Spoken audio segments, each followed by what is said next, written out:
and welcome to the God is a Geek podcast. My name is Adam Cook and I'm your host, as I am every week. For this week, it is episode 416 or 416, or if you're doing it a very strange way, the 416th of the podcasts. And there's lovely people all around me. If you're watching the video version, YouTube, you can see that. There is below me, possibly, depending on how this has come in the edit, Nicholas Fraser. Nicholas. Hello, Adam. How are you? I'm just making sure that people are aware of your sort of Greek roots, Nikolaos. Not sure. That's one nation I haven't got in me. Sorry? Sometimes they. I didn't say had in me. Sometimes they write themselves, Christopher Hyde. Hashtag Chris's mum. Yeah, they ride themselves, all right. Yeah. A bit early for Enough, this. Chris, man. how are you? Bit early. Straight in there. Yeah. Well, anyway. You're doing it yourself. In fairness, this is not what people come to a gaming podcast for. The in jokes of the weeks ago podcast. Chris, how are you? I'm good, mate. How are you? Yeah, it's a week, innit? Do you know, and Adam Carroll is here. I'm sorry, Adam. I'm just going to need to get you out of the way. That's not quite what I meant. I just want to get the introduction out of the way. How are you, mate? All right. I'm good. Okay. Have you seen, any of you, the advert that's doing the rounds at the moment where, I forget what it's for, but there's a woman, she's matched with someone on a date, and she says something like, "Oh, it says on your profile you like cooking." And he does that. Oh, the super noodles. Sausage and pasta. That's the one. So when people ask me how I am from now on, I'm going to make the noise she makes. So Adam Carroll, if you could please give me the feed line one more time. How are you? Perfect. Thank you. Without the context of that advert, that sounds like something else entirely. I didn't That's write the just advert. how your mate. mind works. I'm just a master imitator, a master impressionist at work. Do you find Yes. it a question that you're just sick of hearing though?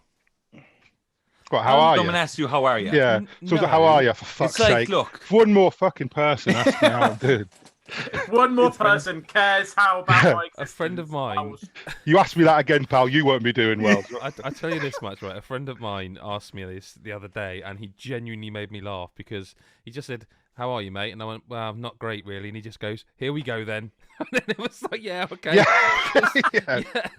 Because it's got to the point where People that's don't the one even thing. want to know, though. No, but that's the thing. Like, if you're asking, I've got to the point now where I'm old enough where I'm not going to go, yeah, good, thanks. I'm going to go, "I've been better, mate," because it's like, don't fucking, because you'll never ask me again, you can't. Oh, well, I mean, I've said that a bit early on in the podcast. The C-bomb's been dropped very early. Set the tone.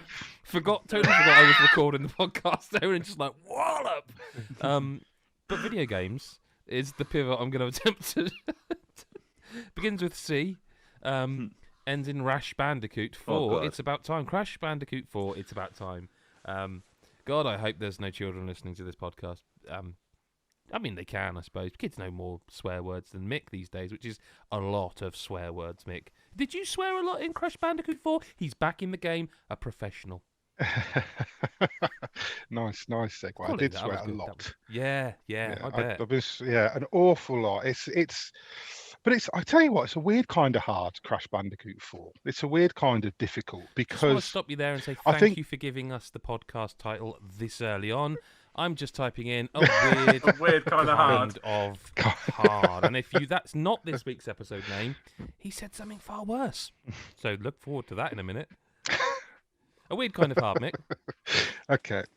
Yeah, a weird kind of hard. Now, it's hard because I think, and I was grateful for this while playing it, that they've done quite well with the checkpoint system with this one, right? Okay. Because it's one of those, like, I die a lot, but it doesn't make you go back miles every time you die. You know, some games, especially some platformers, God, I don't know, maybe I just got roguelikes on the brain now where you die and start again. The But whole game again, yeah. I didn't mind, I didn't mind Crash 4. I didn't mind the amount of times that I died or missed a jump or missed some timing or something, because it would sort of only ever really, like, it checkpoints during the level, which I don't know what that is. I don't know if that just saves your progress for when you restart, because I never stopped mid-level. Yeah, there's like, you'll hit a little box with a C on it and that's a checkpoint flag. So I don't know if that just restarts, because I just finished levels before I stopped every time. But usually when you die, it only drops you back. C on it. They're checkpoints. Yeah. Yeah, but I don't know if they were. Is that where I was starting every time I died? Because it always I think seemed so, really yeah, fair. yeah, Unless I yeah, just no. wasn't paying Mm. attention to the You- crowd. That would be where I you think- start, Dead yeah. 100%. That's what a checkpoint is, Yeah, Nick. I mean, like Adam and Chris haven't played it, and I reckon. I reviewed this. Yes, I was guys. just trying to. I was just about to say yes, and that review that No, I wrote that's on the no, website. that's a changed staple of name. the Crash series. Yeah, what I meant C's was for- no. yeah. What I meant was I remember hitting them, but I could also remember it being really fair. Like every time I died, I would get what just you start mean, right yeah. back at the You jump. didn't So I really thought maybe notice- those checkpoints were Yeah. like mid-level checkpoints, like if you wanted to turn it off and no, come back in. No, they or- are, and I noticed because I died a lot. Like this Yeah. game's interesting because there's two ways of playing it, isn't there? You can play it like the old. Oh, you can play it with the retro, lives, can't you? No way would I ever consider that. And they even say they don't recommend. Well, they recommend this new way, which is that basically you never run out of lives, but every time you die, a little ping in the corner comes up with like how many times you died, and it ticks over. And also, Mick, isn't there a like an because they've updated it to be modern, haven't they? So that there's a bar going up as you play the game to get more crystals, and there's a crystal for if you complete a level in under 3, isn't there? Yeah, and- yeah. You got to And do a there's level like a in. tape, isn't there? In every level you have to get to without dying. So you have Yeah, to find like it in the level without dying at all. And once you've got it, it's fine, but you mustn't die before finding the tape. Like there's a counter that just ticks up. I think one level I had Yeah. like 42 deaths or something by the time I got to the end of it. But if you can find the tape when you're on 0, then that unlocks like a it's done, bonus yeah. stage, which are those. It's like a 90s style side scrolling level where you just They're more sort of hopping platforming from- based, though, right? Yeah, yeah, because you I like didn't- you obviously just played sort of more. yeah. but- Most of them are just jumping. You have to stay on the crates. There's Crates, no yeah, they're platform, so crate it's just bouncing crates. platformers.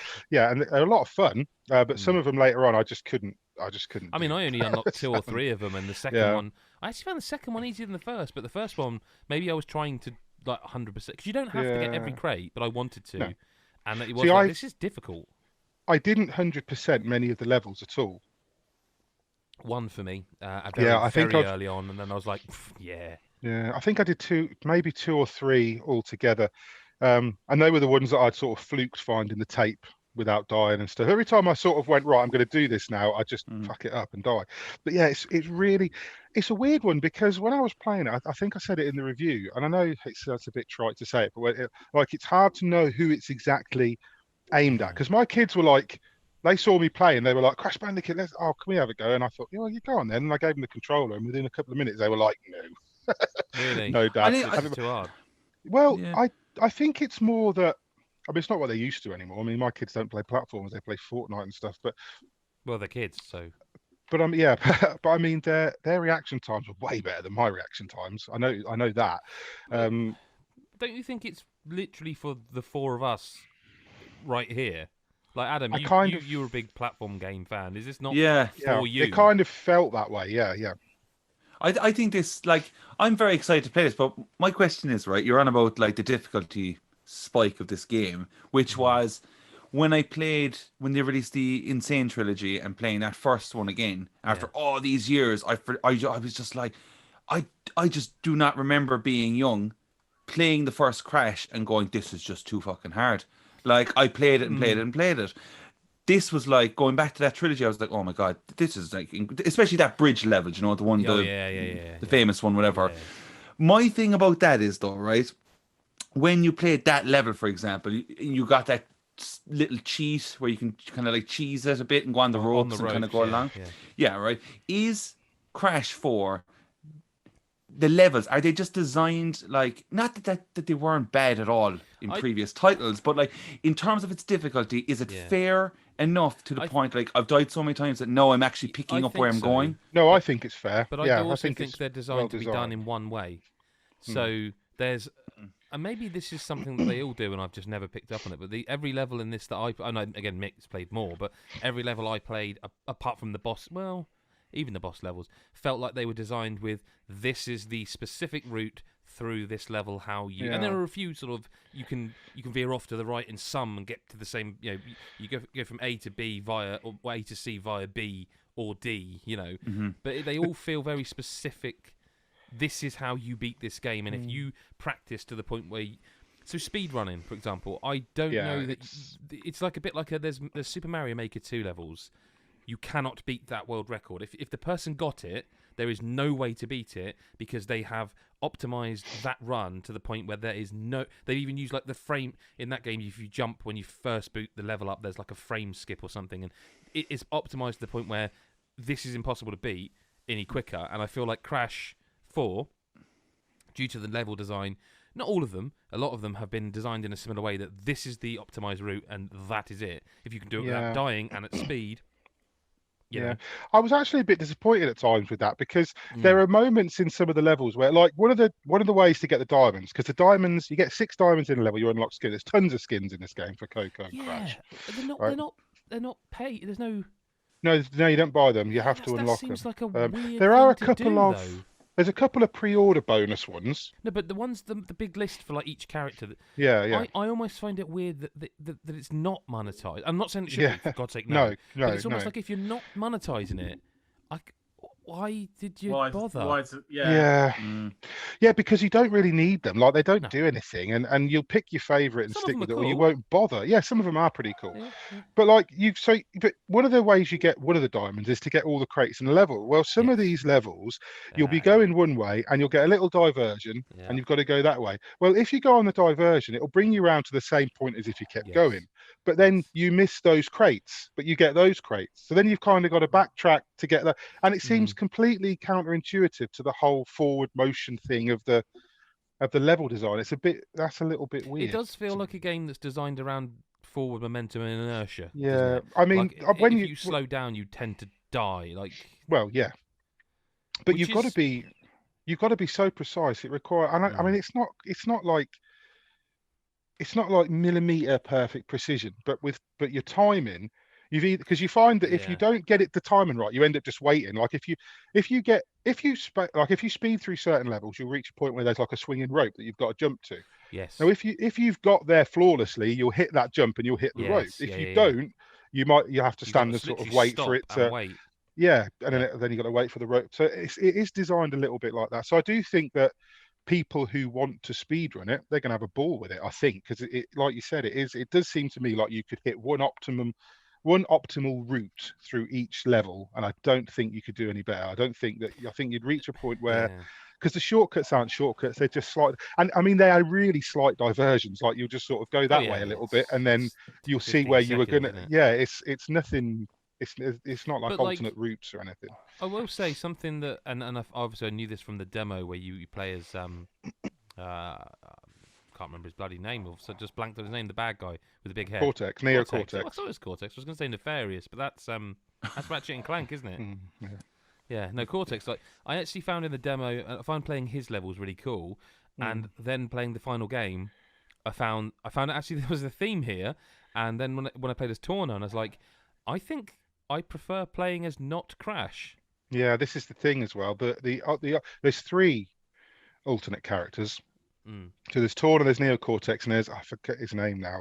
It's like a lizard dude. Yeah, I know you mean. He's the one with Nefarious. Yeah. And it's not Nefarious. I've done it again. I've got PlayStation 5 and honestly, I can't remember. I'm rubbish. I feel like I played this game weeks ago. But it's. I was going to ask about this, like, because one of in the levels with the demo, right? When you play as, I was going to say Nefarious again. Seriously, then Neo Cortex.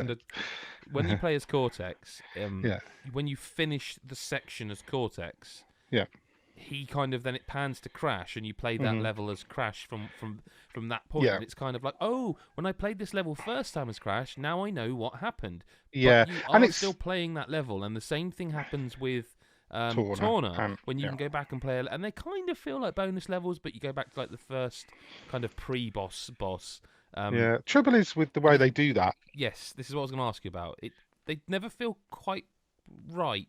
No, it's not quite a full level ever when you play as the other characters. See, this is the thing as well that Crash does. Like, so if you take the game as it is, as Crash Coco, it's a very straightforward. It's fun. Don't get me wrong. It's very well made. It's a really good game. Yeah. But it's a pretty straightforward platform game. It's there's nothing much in it that's very special. Yeah. And then what they've done is they've thrown in these tapes that you find for the bonus levels. They've thrown in these alternate characters. Now, what the alternate characters do, because it's multiple timelines, is when you play as another character, you're playing that character in the same timeline. That's why you'll play to a certain point with Torn, and then you'll flick a switch, and the door will open. And then in the level that you were playing with Crash or Coco, that's where the door opened. It's like, Torner opened the door for me. Opened. Yeah. So it's not clever, but it's quite cool. And it's a way of using the characters. Yeah, but what is disappointing to me is that like one particular level, you play the level as Crash, you get to Coco, you get to the door, which is like a boss door. The door opens, there's a big flaming truck behind it, and it chases you. And you do one of those Crash Bandicoot run towards the screen, which are brilliant. Everyone loves those, I think. And then when you play as Torna, you get to a point where you open that door. Now, when you open that door, though, you just jump straight back into Crash and you do that bit again. And I think, done. Yeah, but and that for me, I was like, well, I've done this boss fight, and it's exactly the same. It's the same, yeah. Boss fight. There's no I would have preferred it if they'd have been clever, and you as Torna did things like, I don't know, you changed it. You changed. Yeah, like you had to get rid of some of the objectives in his way, or do you know what I mean? Something that made it's the same with the Cortex level in the ice. Yeah. Once he gets to the end of it, and he's like, and he goes to press the button, and instead of killing Crash, he sneezes, and he presses it too soon, blows something up, and just opens the way for Crash. Yeah. And then it pans back to Crash, and you play the rest of that level, but it's the same rest of the level that you played before, only now with context. And in another narrative-driven game, I mean, we should also mention that this game's got like powers that you can use at certain points, like the freeze stuff. And again, for me, when I was playing it, I thought this would be really cool if I unlocked it. Like Crash is hard from the start, and it slowly ramps up the difficulty, and then it reaches a point where the later stages, when it kind of remixes all the stages you've done. And you go through them in different ways, and it's just kind of the same levels but from different directions. It's hard to explain exactly, but it's quite cool how they do it, how they reuse the assets, and it doesn't feel cheap. But you can't really improve. The only way you can improve is to get better at the time and better at the jumping. Yeah. And so you don't do that. And again, it is a platform game. It's not an RPG. It's not like that. And but you don't really level up or collect anything that helps you, or you develop these powers that you do unlock as you progress. They're for very set moments. They last for particular sequences in each stage. They also seem to just go away.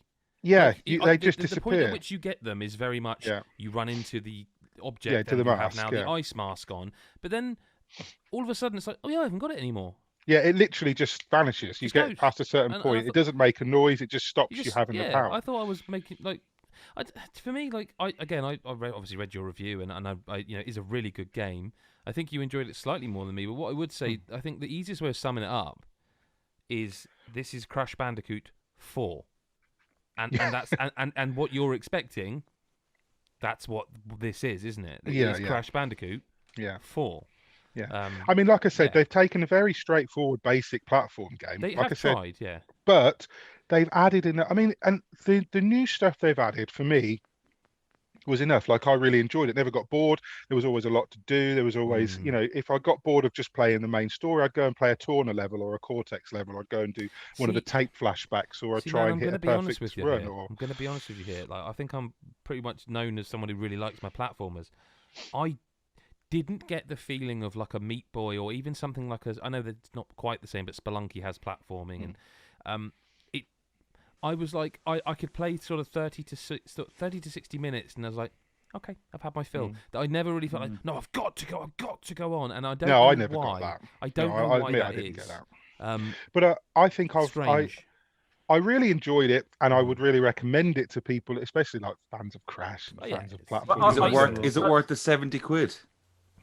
That depends on what you're going to do with it. Like, if you're the sort of person that's going to rinse it, if you like these games to the point where you could get your money's worth with 70 quid. You might finish the main campaign if in, I don't know, 6 or 7 hours maybe. But I mean, that's not it. Do you know what I mean? There's all these bonus things. There's extra characters. If you're the sort of person that gets a platform game, and the multiplayer is like a pass and play. Yeah, and that was quite cool, playing with my kids, and have a go, they have a go. That was quite fun. So I think if you wanted to get your money's worth out of it, you could, if you were really into it. But it's not my sort of game. Like, I really liked it. I Just did give it a reviewed high it. score. Just You know what I reviewed mean, it. though? No, Yeah, but you know what I mean. I did give it a high score because it is a very well-made game. But it's not the sort of game I would go out and buy. I wouldn't go and buy a Crash Bandicoot game, or because you know. Can I ask a question just quickly? 'Cause Yeah. Shock horror. I've not played Crash Bandicoot before, Hmm.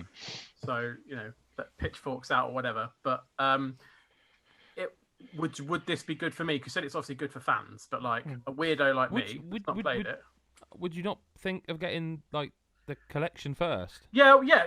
I'm just but I'm just asking. I mean, that's personally what I would say, because I think the thing is, if you play 4 now, with all the kind of modern stuff they've added to make it be like a more modern game, and you really liked it, you're going to then go back to the the remake of the 3 and be like, this isn't quite that. It is. Yeah.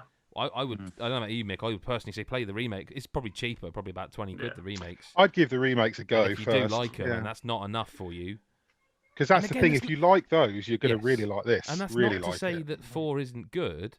It's just to say if you've never, a very specific case, you've never played Crash, 100% get the remakes first, because there's 3 full big games there. I would say. Yeah, I mean, I hesitate to recommend buying anything to anyone. I don't like to do that. But I mean, again, you're. Speaking I of tell which, you, speaking I of will which, tell you if I like something. I will not tell you to spend your money on it. Right. Well, you're going to have to, because Adam Carroll, I know, is an enormous Star Wars fan, and I'll fucking buy this though. He is bursting at the seams with questions about Star Wars Squadrons, which Mick, you played, and I know, like I say, Adam, I know you are just a huge Jedi fan in general, and of course, just whenever you're ready, you the floor, Adam. Mick. Where do we begin? Tell him what genre is this game? What genre is this game? It's a Star Wars game. That's the genre. Yeah. Is this better than the last Star Wars game that I cannot remember the title of? Fallen Order. Like, I just feel like there's parts of me now where look, I love Star Wars, right? As Adam has said. You're going to say the same as I almost wrote in the review, but didn't. Is it the case of like, I just never know how to feel? Didn't you? Let's be honest. I did, and then I took it out again. Someone recommended that you remove this line. Yeah. I never know how to feel about new Star Wars content because it's just been thrown at us so much now. Like, even down to like The Mandalorian season 2 is coming out, and I'm like, I'll watch it. Cool, I'm up for that, I guess. Like Squadrons, I'm hearing good things. I was just gonna, Adam, what you've just said, I want to sort of tag on to your question there. Yeah. We've joked on the podcast. I enjoy when I sit down and watch a Star Wars film. I generally enjoy myself, because that's as far as it goes for me. When I play a Star Wars product like Fallen Order or Battlefront 2, it's just a game to me. It isn't this special occasion personally. What I'm getting from what I've seen and heard from Mick of Squadrons, and to be honest with you, other critics, is that this is really, really good, and there's zero fuss about it at all. Yeah, which is a real shame. It's like the best Star Wars game. Because Star Wars has been just absolutely milked. Yeah, but it's like I think everyone's got a little bit of Star Wars fatigue, except like the big fans maybe. I mean, look, guys, I'll be dead honest with you. I thought the last film sucked. I didn't like it at all. I did not like the film, and it's not the fucking SJW shit. I just didn't thought like it was the film. absolutely fucking bum as well. I just thought it was a poorly made film. I didn't really like the one before it either. I thought but I would still, by the way, still haven't seen the second I would new one. Still call myself a Star Wars fan, because I love the universe. I love the older stuff. You call yourself a Star Wars fan in the same way that people call themselves recovering alcoholics. Yeah, kind of, I guess. Or like, you know what I mean? Yeah. I think I kind of do. Made someone angry with that. But you know what I mean. I kind of do know what you mean. Yeah, because Star Wars has gone, like Adam said, it's just thrown at you all the time now, and it's not. Yeah, but shouldn't and it's that got mean to a we point celebrate where one when it's really, really good? Exactly. Because that's what we should be doing. Put a lot of effort into this, and I just wonder if it's like, well, it's not Respawn, it's not BioWare, it's EA Motive, so whatever. And it's like, but this studio made the best one in. It's fully playable in VR. It's fully playable with the HOTAS controllers. It looks incredible. Yeah. Now at the event, digital event, at the digital multiplayer event, right? We were talking to Ian Fraser. It was fantastic. Do you know what? I'm not going to ask the question because you unfiltered might get us all kicked out the end. I was going to ask a question. We'll save it for the. Yeah, don't. So yeah, Ian Fraser is I think he's the creative director. Right. Of it, of the guy or the head or the CEO of Motive Studios. Anyway, he was talking about it, and he said that they'd had it working in VR within the first 3 weeks of development. So they've always built it. Had always built it with VR in mind. I think it's been in development for about 2 or 3 years, if I remember rightly. And yeah, the VR integration is fucking superb. Like I sat and played it for a good solid hour and a bit in one hit of VR. And you were on Rift, right? Yes, yeah, Oculus Rift, yeah. It is PSVR as well, just so people. Yes, it is. Yeah. This is also another reason why I don't understand. Why there's not so much buzz with it being a good Star Wars game in VR. It's literally a Star Wars TIE Fighter game. Yeah. In VR. Yeah, but sorry, Mick, I cut you off there. No, sure, mate. No, but you're right, though, man. It's meant. Yeah. You know what it is? It's because I think one, it's an aerial combat game, purely aerial combat game. Two, I hate to say this, it's not monetized in any way. So EA have almost got no dog in the fight once it's out, right? Let's be honest. Good pun work. Right? So, yeah. So, I didn't even know. No, but I appreciate it. That good. That good. You can't use a pun machine. You can't help it. But it's like, So, and I kind of feel like EA. It's one of those games that I think like they've just gone have a Star Wars game, and that's that. And then they don't seem to be waving the banner or banging the drum for this game, and they really should be because it's really like maybe they will. Maybe that's what you made there is. There is no monetization, so maybe they don't really feel the need to. I mean, this is. Do you know what? It's just occurred to me as well.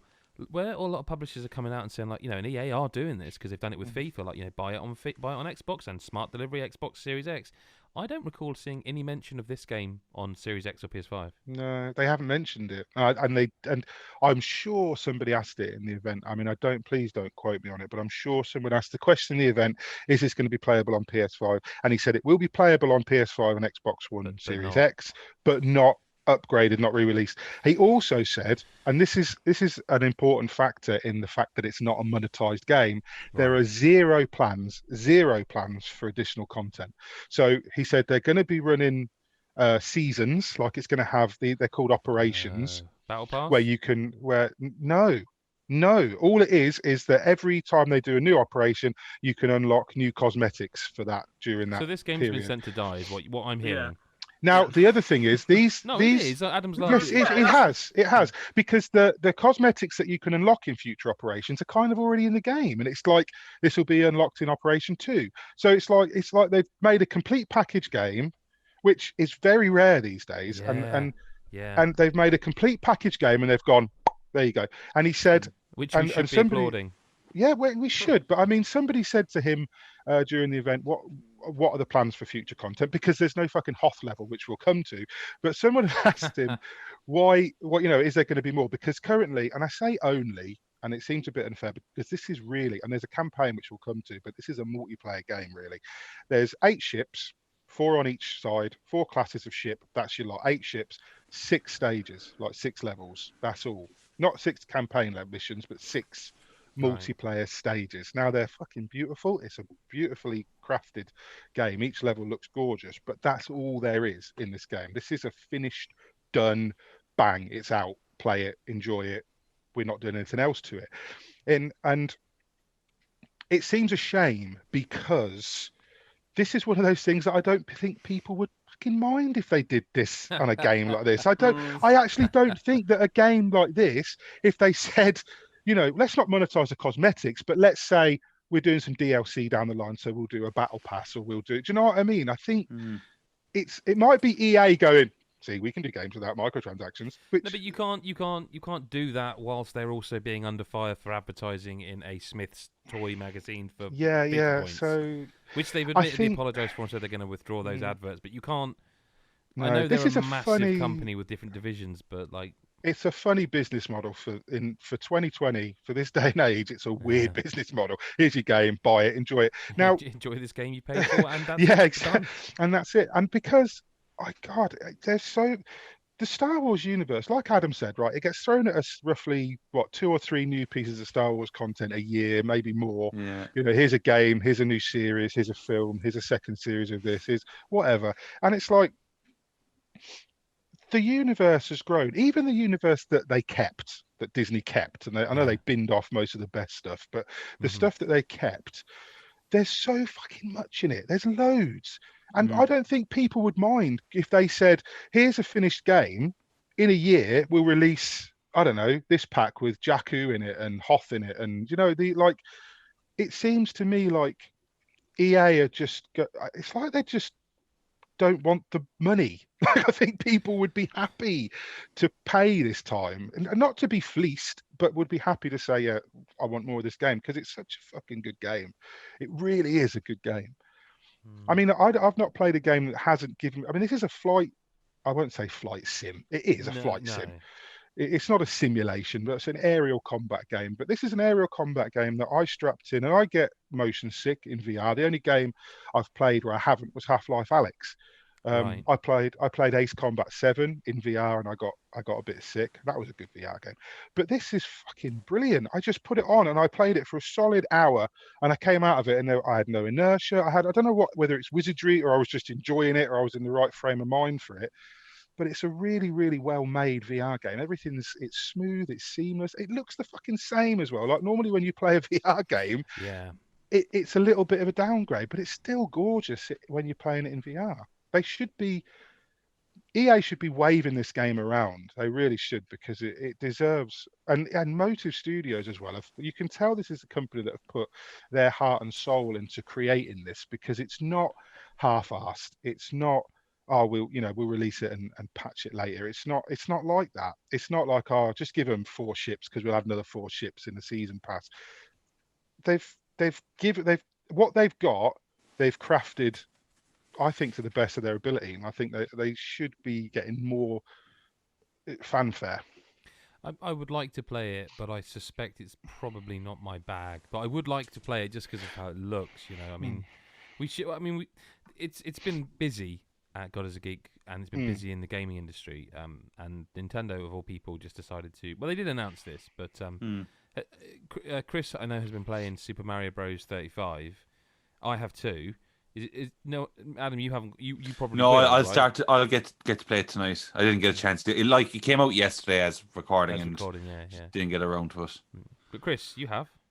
I have, yeah. So yeah, I guess just top line it. So obviously it's in a similar vein to the Tetris 99 online game that already exists, but as the name suggests, it's 35 of you rather than 99, and you're playing through the original Super Mario Brothers side-scrolling levels. So the idea of this one is you play through the levels. Every time you kill an enemy, whether it's a Koopa or a Goomba or whatever, that and then a ghost version of that enemy flies to another person's screen and adds an additional enemy on their screen, right? So it makes that level harder for someone else every time you do it. And every time you kill enemies as well, you add to your timer, which is always counting down, which you need to keep topped up, because when that runs out, you die as well. So it's a combination of... And it runs down quicker as you get further. Yeah, as you do better, and the numbers get fewer, that timer just goes a lot quicker. So you need to, what you'll find you need to do is build up a big buffer to keep yourself alive in the later stages. So it's kind of one of those things, you kind of play in levels you're kind of used to. You've played Mario Brothers, a lot. I certainly have, but you're trying to, kill as many enemies as you can. Obviously, not get hit yourself, not make silly mistakes. And try and clear the levels as quickly as you can as well, because like I say, the types of enemies that you kill are the same ones that then go and affect someone else's screen. So if you're just spending loads of time killing Goombas, they're obviously easier to overcome in someone else's level. If you've got if you're going on and killing Bowser in his castle, and then all of a sudden a flaming Bowser appears in someone's level and is chucking fireballs everywhere, then it's a much harder thing to kill. So it's very frantic. It's very fun, and it adds a really nice twist that I thought was much it's kind of built on Tetris 99. I really like Tetris 99. It's simple. really built on that shell. It's like that's a really simple idea to get, but there's so much more going on with this, because not only do you have to think about like the enemies and killing them and keeping yourself safe, but you also got coins that you can collect, which you can use to give you a random power up at some point. So if you're still getting a bit much, you can spend the coins instantly on a random power up, which could be a mushroom, could be a power star, and that can just give you get out of jail free card at any point. But there's so much more tactic involved in it than Tetris, and it's much more varied because you've got all the levels of the game, the original game to play through. If you make it that far, whereas obviously Tetris is just blocks after blocks. I love Tetris, but it is it's just blocks. Whereas obviously you've got all those 32 levels that you can play through. Is this still? Is it still? I don't know anything about this. I don't. Me and Mario. Is it like this is a platformer? It's Mario. Yeah. So the original Super Mario Brothers. Right. Okay. Okay. Mario Brothers. You're literally playing. It's all right. You're playing those levels like from the NES. Yeah. You're literally playing those against 34 other people. So you're literally, and so if you finish a level, you get some extra time back on your counter, and then you go to the next level, and you keep going. So as you get, like I say, as you get to the harder levels. I was going to say, it's worth mentioning, it plays like the original one, not how Super Mario Bros. 1 feels in Mario Maker. It plays like the original. It feels like the original. Yeah, I noticed that you have to choose if you want to play it via D-pad or via analog stick. You can't, like in Mario Maker, if you pick up the controller, I haven't got one handy, but you literally play with either, and if you want to switch between D-pad and stick at any point, it just carries on. In this, you have to choose. In the options menu, are you playing with D-pad or stick? I don't know why, but I did notice that. Yeah, I wonder if that is so the default is if the control D-pad. stick, the left stick, so the left stick controls the enemy that you're. So the opponent, where you're the enemy. Of course, So if you were playing with just one Joy-Con sideways, you couldn't have them both do it because you'd need one to. Yeah, makes sense. So if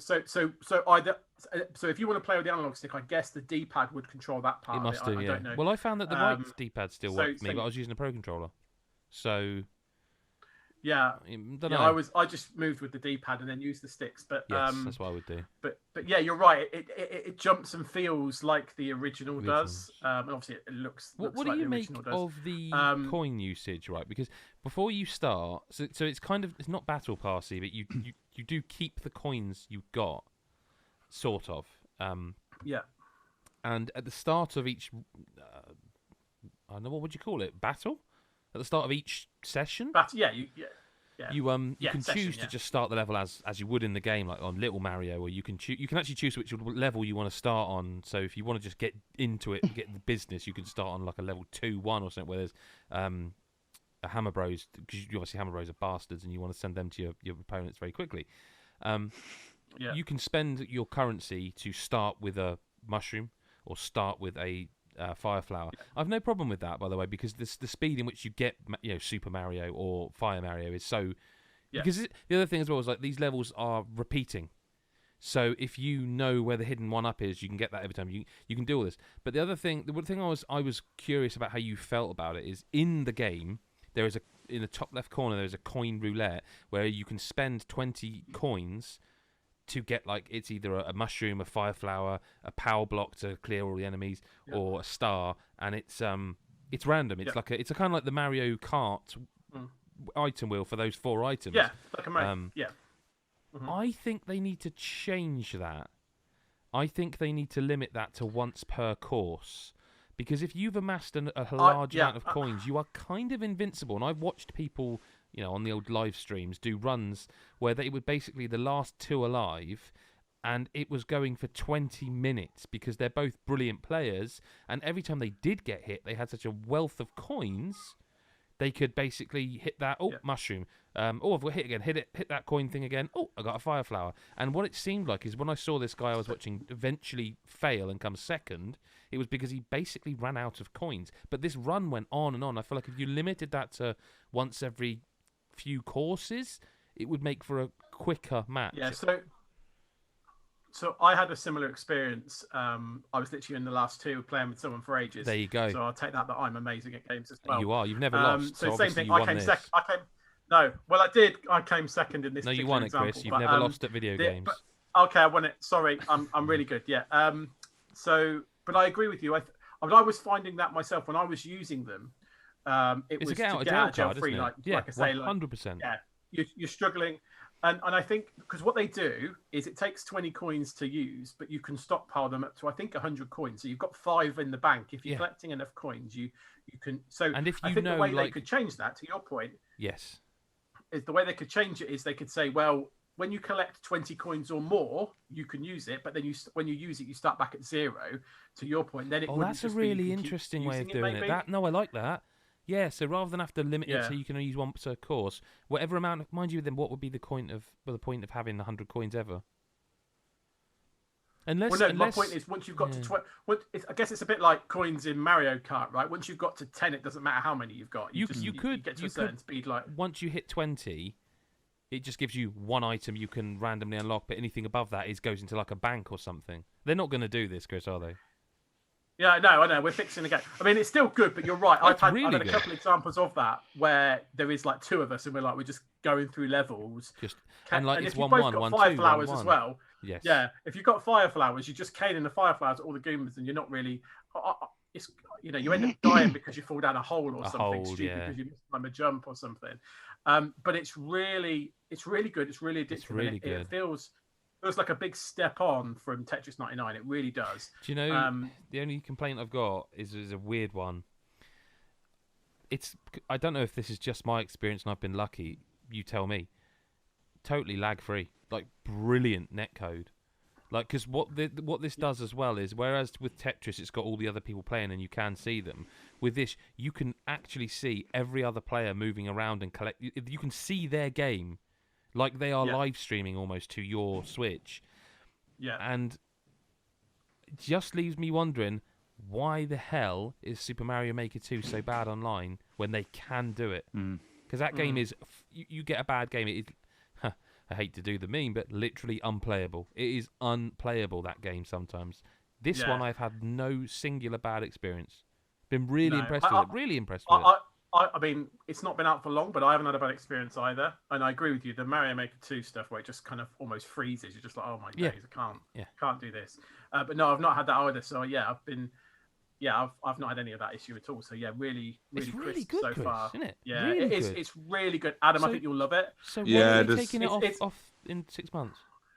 I don't know. Maybe they maybe they're drawing it. Oh, sorry. Yeah, let's talk about that. So did you not know that?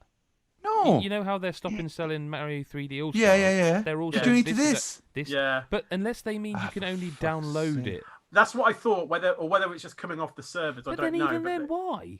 Yeah, I don't get Why? it. Didn't they say something similar to Tetris 99 and it was so popular they kept it going? Yeah, I've got this funny feeling. Maybe. I mean, I don't. The only thing I can think of, because it's Nintendo being stupid, is that it's the 35th anniversary of Zelda next year, and they just want that to be the focus. But why would you take? And they should. But why take something away? I know. Yeah, it's Nintendo's logic, I guess. I don't know. I hope they don't. I hope it's just you have to download it by this point. But yeah, they did say that. Really hope so. But I mean, yeah. But yeah, like it's free if you're on Nintendo Switch Online or whatever that service is called now. And while I wouldn't be like, definitely get Nintendo Switch Online, it is the cheapest one of them all. Like you can get a year for what is it like? 12 euro, quid, I think. Something like that. So, for me anyway. So if you consider you're going to get all the NES, SNES, Tetris 99, by the way, is amazing. Yeah. haven't talked about that game. That game is. That's really good. I will be dead interested to find out because when Tetris Effect on Xbox Series X comes out, it's going to have that multiplayer mode. I'll be interested to see because I really like Tetris Online. But yeah, Mario, like you say, it's and go to God as a Geek because Chris has written some wonderful tips that will help you win, hopefully. Chris, what else have you been playing? So I have been playing not a lot, but a little bit of Doom Eternal. Now it's come to Game Pass just before at the time of recording. So I didn't play this when it came out because it came out at the same time Animal Crossing, and I decided to devote my life to that instead. Wow, yeah. I know that the same day. Man, so I forgot all about that. Yeah. So wasn't it same day? Same day, yeah. So I have been looking forward to this, and then obviously since it was announced on Game Pass, like right, I'm in now. This is the point. And so I've been playing probably about an hour. I've died a lot, lads. What difficulty are you playing it on? The hardest, obviously, because you never die at games. Remember? That time you died a lot, just to sort of make sure that the death animations were different this time around. Obviously. Yeah, I mean, just because I've got to experience all the game, haven't I? So yes, I you might need as well to see all the Doom guys' death animations. Exactly. Remember in the first game when he did that at the lava? Sorry, I'm sticking my thumb up for the people who are listening. Terminator 1, that's good. So I'm on the standard difficulty at the moment. I haven't gone to the hard. Okay, gotcha. One. Yeah, I haven't gone to beginner one. But yeah, I'm really enjoying it. Obviously, the pacing's great, the shooting's great. Sweaty I'm hands? getting into the. Mate, I sweat all over. I'm sweating. I'm sweating now. No, so yeah, I mean during the game, like that is one of those palm sweaty. I will grant that game. That controller's you have dripping, permission mate, to sweat I tell during you. that one. Yeah. I mean, once it got into the loop of like, glory kill for health, chainsaw for ammo, I was getting into that, realizing that loop and some stuff. of that game is magic. So good. I haven't even got into all of the traversal stuff yet, which I think is coming later. And I can't wait for that stuff. That's great. That's great, but sometimes it can be annoying. Yeah. Do you know, there's a couple of times I just couldn't work out where to go. That's what I mean. Like you're just there. To go. You would have just spent like, I don't know, 15 minutes going through the most like frantic combat moment, and then you're like, where am I going now? Where am I going? Yeah. It was one of those berserk totem things that would appear. Yeah. And everything would go nuts. And then I was like, I ran around trying to kill everything, and you can't stop it from spawning. Trying to work out, and I couldn't work out where to go for Do you know, ages. Genuinely, there are two things in this game that have kept it off my top 10 list. Right, you've just named one of them, Mick. The boss, anyway, for you, it says it. Do you know the one? I'm not going to say it because I want to. Yeah, I know which one you're on about. Because I genuinely think the combat is better, and it gets there until that enemy comes along. That's actually. I didn't have a problem with that enemy. I honest to God. Mick. I swear, and I'm not, and you know me in difficult games, right? But I didn't have a problem with that enemy. I tell you what I did. I think that's one of the worst enemies ever created in a game. And to see that, have you seen the trailer for the new DLC? By the way, have you seen what they've shown in that? Two of them. Oh, fuck's sake! I found that I put the rocket launcher on and just shot the floor at his feet, and I just splash damaged him to death. As I do with all things in life. It's kind of can I ask you there, Chris? Did you play the first Doom? No. So this is your first. Whoa. Hang on. So I played hang on.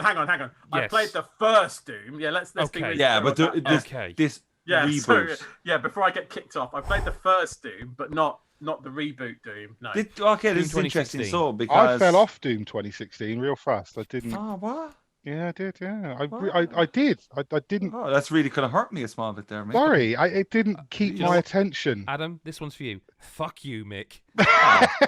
Thanks, Ed. Can that be the podcast name? No, I'm afraid I can't. The amount of times I've wanted to put a sweat, I can't. Adam, sorry, you were saying it hurt. No, I'm just keen to know, like, I love you, Mick.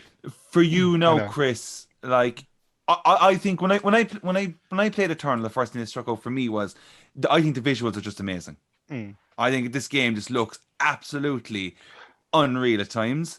I think the detail, I think the flow, the franticness, all that's there. And that's kind of those elements I'm saying there, like the frantic side of it all, are something I was already aware of within the first 2016 Doom or whatever. Like for you, do you just find this? Because I think Eternal is actually faster. Because it's just so much more going on. Like, for you, is that your kind of thing? So my normal way of playing these types, playing shooters generally, is to not just go crazy and moving all the time. And I was like, within 5 minutes, I was like, that's not going to work. I think very early on, you open up into this kind of wider room and there's loads of levels and there's enemies everywhere. Like, I need to run now and move and shoot and move. You can't stand still at all. So I was like, straight away, I was like, I need to just keep moving and keep shooting and keep glory killing, and it's fine. I love it though. I'm dying loads, but like, get straight back in the action, and it's just you just keep going. But can I just say, I don't know if everyone's gonna be like, well, I just need to get good, but those fucking spider brain turret, they're bastards, shitheads. They can fuck off. They're probably a really easy enemy that I didn't die to them obviously because I'm really good, but they're awkward. But I'm really loving it though. Really loving it. It's a great game. I can't wait to talk more about it now come game of the year. But like the only other thing that I could take away from it as well, that I was like, it just overstays its welcome. Yeah. Like I was messaging Adam the whole time I was reviewing the game. There's a theme. Yeah, to the way but I was Nick reviews a game. Adam. I vent Oh everything man, at Adam with games I'm I reviewing, enjoy it. and I I did. sometimes just sit there, just my shoulders going up and down like that. You should just save the messages. I still have Yeah. messages from when we were playing. I think you were reviewing Dark Souls 3 and I was playing it. Was it the other way around? Dark No, Souls I 2. I don't reviewed Dark know. Souls 3. I think I was. I think it was Bloodborne, Dark I Souls would've 2, thought. and I was. No, it was. Could have been 2. I don't know. Anyway, and it's years ago, and I've got a little folder with those messages, and me just like, fuck this game, this game's amazing, fuck this game. I wouldn't normally do this, right? But I do want to call back to something that I don't know if Mick meant it or I misheard it. You should never call back to something and go, by the way, that was funny, because it ruins it. But when I said just quietly then, I love you, Mick, he said, I know. And I don't know if he realises he said that on a podcast which we talked about a Star Wars game, because it was quite... This should be an episode nominated for some kind of Emmy, because I have to know if you meant that, Mick. I did mean it. Good, There thank you you. Doom Eternal, Chris enjoying it. Yeah, really You're enjoyed going to it. keep playing it? I definitely. Yeah. I tell you what, we didn't. Sorry, carry on. I was just cut you off there. I just wanted to mention. I was going to ask you. Say like it outstays its welcome. How long is it? Like it's about 18 hours, I think. 18. Right. Yeah. And you There's a think that's point. it? There's a point in it where I was like, okay, I'm done now. I'm ready for it to end. Like I wasn't bored. See, don't get me wrong. I wasn't I just don't bored. think the last level was very good either, by the way. But I think there's like 4 final bosses or something. yeah. You feel like I've done it. I know another one. Oh, I've done it. I know There's another a point where they introduce a new enemy and, without spoiling so vaguely, a new way of getting ammunition off that enemy. Because until that point, it has been chainsaw them for this. What else is there? Burn them for armor? Armor. Yeah. And something else for something else. And they introduce this enemy that you have to headshot. Do you remember? Oh yeah. Yeah. And that to me felt like the bit where they probably should have actually found the way to end the game there, because everything from there on, which also that level, by the way, feels like the end boss and isn't. And should have been story-wise. I did like that game. It is a great game, and to be honest, when you get it done right, like a moment of just satisfaction is just like insane. Like when you really destroy a room of people, and you're like, amazing. And then you go to the next room and destroy it, and you end with like 1 health, and you're like, that's going like feel. pulsing. Or you're just 1 health, you're running, and you just get a little bit more health, and then it's gone again in seconds. I mean, I'll grant you that that's the only game this year, probably in a year, where I've actually had a combat encounter, and you feel like you have to put the controller down and go. Yeah. I did that a few times because it is proper intense in a way few games can be. You know, it was ticking its way around on my list. I think it's been bumped off because I've just played so many good games this year. I will say I would play this game again on Series X with 4K 60. I would actually. I really wanted them when they did the Game Pass thing to say and on PC, but it's coming to that because I really want. Do you know what? Mad as it sounds, I haven't played Doom 2016 or Doom Eternal with a mouse and keyboard, and that feels like a sort of sin. Because I think about how much more control you have over the precision of aiming.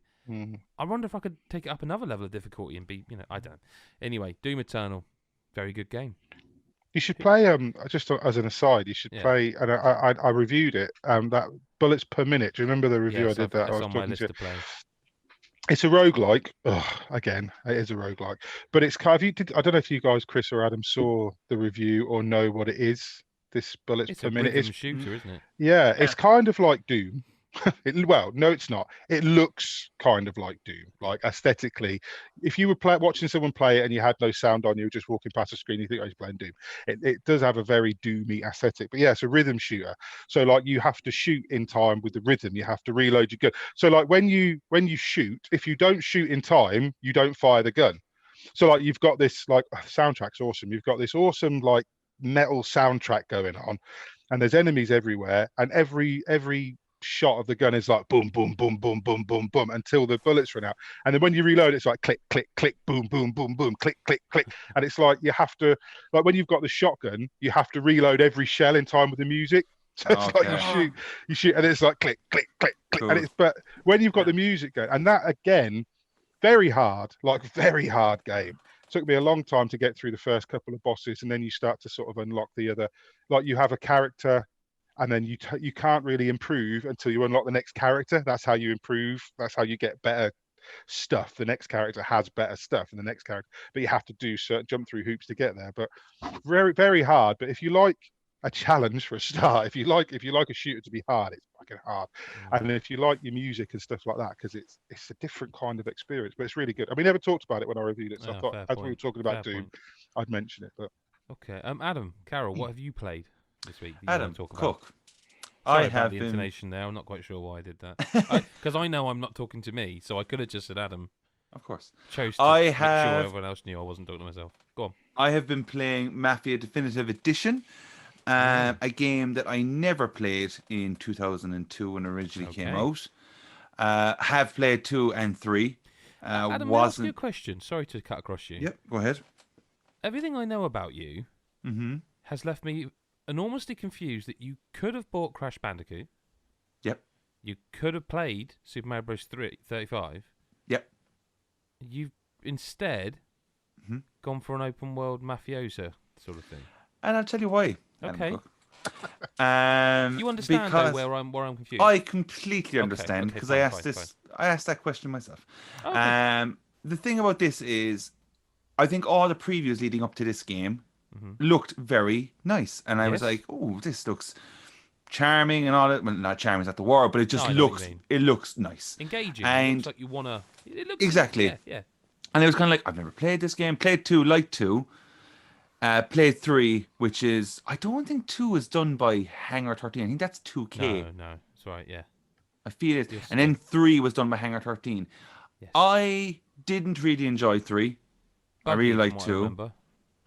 Sorry? It was buggy from what I remember 3. Yeah. No, there is a few occasions of that in this. Not as bad, obviously, but this was just kind of like, it was coming out and there was a bit of a build towards it, and the price also for me, it was €40, and I was I didn't know that. Okay. Yeah, so it was a 40 quid title that I never played, and here's the thing, I've really enjoyed my time with this game, and I think like it's very much known for its story. I think we got to take into account here that like it is 2002 this game came out. The open world aspect it's not a GTA game.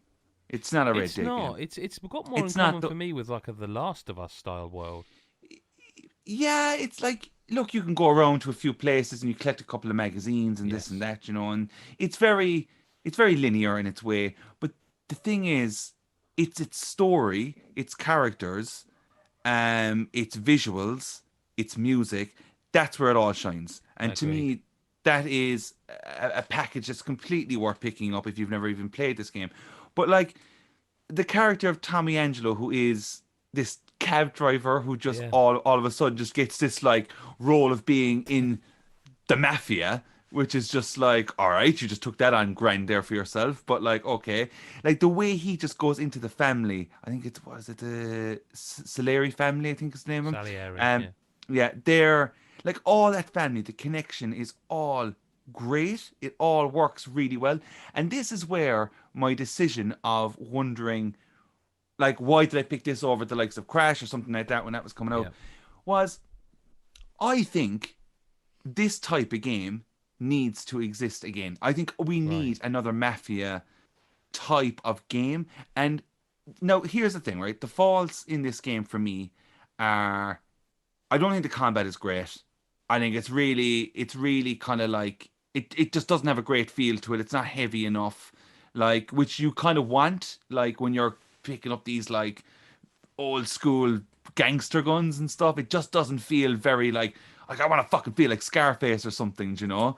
But it's just it's a bit light on that. People have complained about the vehicles not feeling great.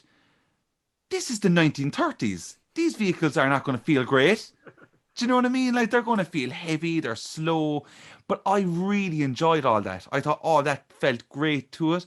But the gameplay isn't all that. The moments of like melee stuff, like the combat scenes they're just not, they don't feel fantastic. But I can kind of forgive it. But then at the same time, I'm kind of going, if you've come this far, with this game and you want to release it again and whatever, and you've put so much into the visuals, because the visuals are great. I think all that looks fantastic, as I said. Why didn't they go the extra mile and just make the combat a little better? There isn't that much to do, as I said, within the world, bar collecting a few things here and there, which is kind of also why, when like finishing it, I was like, fucking hell, like I would love if Rockstar, I know that's just the typical one to go for, but if Rockstar took this game, took that skin and created the world where you just like, this game is about 200 hours long, and you know, they do the Red Dead 2 on it where you build your empire and it's slow and it's like you have all these characters. It would be so cool. I think it would be so cool to see it, because we were supposed to get a new Getaway a few years ago, and I wish we did, because the Getaway is another style of game that, like, when I played that on PS2, yeah, and Black Monday was PS2, both of them, they were so cool and so different, and I think those kind of gangster games should come back.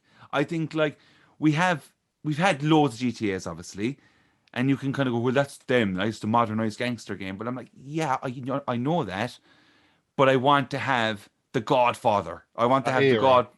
Do you know? I want that era. I want the suits. I want the caps. And when you're doing this as Tommy Angelo and he's doing his thing, and like some of the guys are kind of look, Tommy, you can't do this to her. You know, like she's a good girl. And he's like, I'll see what I'll do, Polly. And you're like, oh, these connections are just like amazing, and I want that in a very, very massive, deep world of a game. Do you know? Like, I think, like, maybe it's not for everyone, but like, I want it. And I think if Rockstar were to come out and go like, this is what we're doing, bang, it's a Mafia game, it's 1930, I'd be like, fantastic, I'm all there, day one, fucking be as slow as you want it to be, because that's the way I want it to be.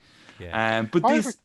Go on, sorry. yeah? No, I have a question about because I noticed that this is one of those things where I should know this probably, but so Mafia Definitive Edition is out and everyone's going. But the trilogy, definitive edition of the trilogy is out, right? Yeah. Did they already remaster 2 and 3? No. So why didn't. is no one talking about the fact that you can get, like, because I think 2... you missed that conversation. It did happen. Did it? Because all I'm really seeing buggy. is because all I'm seeing is, I know not many people liked 3 much when it came out. It certainly Good wasn't. Soundtrack though. Yeah, I really liked 3, but that was because at the time it was the only one I played. I hadn't played Mafia 1 and 2. Yeah.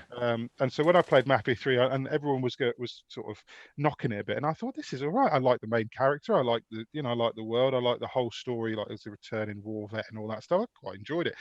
But I never played 1 and 2, and I played 1 a little bit recently now. But I thought, well, why is no one? Because what I've read and who I've spoken to, a lot of people have said that 2 was very, very good. Like at the time, 2 was good, yeah. So, and I was looking at it thinking, well, why does no one care that the whole trilogy's been remastered and everyone's just talking about because 1? they released 2 and 3 remastered like months ago. Yeah, and 3 right, okay. 3 came out. That's what I was wondering. Was it just that? Yeah, this is the one that everyone cared about more because it was the oldest one, and because it hadn't been. No, they cared about it because this is the one they spent the most time working on it. Like this isn't a remaster in the way that The Last of Us Remastered was a remaster. This is a remaster or a remake in the way that like Shadow of the Colossus was a remake. Right. And they have changed the story and changed some of the missions. It's a remake. It's a remake. It's a remake. Yeah, like this Mafia is kind of. Sorry, Ad, but like they shouldn't have called it Definitive Edition because that sounds it's a shit game name. that's like, that's like putting out. Here's the DLC as well. Yeah, they should just left it as Mafia. Just left it as Mafia, and that's it. Yeah. Like there is like they've added motorcycles and stuff to this version. Yeah. And like the story is a bit more expanded, but I won't be able to tell because I've never played the original release of the game. But like I don't know, like there's something to be said about like, there's a part of me where games like this now, like gangster games in general, like this is my worry about Watch Dogs Legion, right? Watch Dogs Legion, or maybe even the new Grand Theft Auto. With this year alone, and just with all shit that's going on, I don't know if my head is ever really truly up for like a fully modern violent game. And like not to say that this kind of era is not violent, but there was something playing it. You do like these characters. You do feel like they're all looking out for each other. It is just all about respect and stuff like that. That is just the way that era kind of was. I'd like what I've Rockstar to seen. do I'm something not. different next time. Yeah, I'd like that. Of all the periods they could go for in the last 60, 70 years or whatever, I think Yeah. I'd like to I'd see like them them to do make like Rockstar Table Tennis too, just to really make everyone angry again. I'd like them to do GTA London in the style of like GTA 5. That's what I want them to do. Yeah. Like the 1960s. That's what I'd love to see that. Yeah. But look, I would definitely think that this is worth a go for any. Yeah. Like, it's not that long of a game. There is a very fucking weird trophy though. That's like you have to actually complete the entire trilogy in the first. Like, to get the trophy in the first game, you have to play and finish 2 and 3. That's very strange. Which is very, very strange one to kind of put in there. Not a fan of that. No, but yeah. Look, the story is really cool. It does have very, very predictable beats for the first few hours. It's a Mafia game. Yeah, Yeah. But like, there was that very like infamous kind of race mission as well. Do you know that one? Oh yes, I know it. I played the preview. The Grand version. Prix, was it? Yeah, so I was kind of like, oh, Chapter. this is the one now that everyone has the problems with. I beat it in the first go, not to like blow my trumpet or anything like that, but Jesus, it wasn't that bad. It was in the original. Okay, like apparently they never touched it. They never changed it. They have changed it. It's less laps. They have changed. How many laps was in the original? I can't remember, but it was more. Because it's three in this, and the overall race is like 5-6 minutes, I think. I think it was 5 laps in the original. I think it's been a long time. Mafia's a good game. I think it's definitely worth the 40 quid. Yeah, I agree. For me this week, we've talked about the games I've played. I literally remembered I'm going to talk about this more next week. Including, and actually I've got more to say about a game that Adam mentioned in passing just then, next week. I've been playing around with an Oculus Quest 2.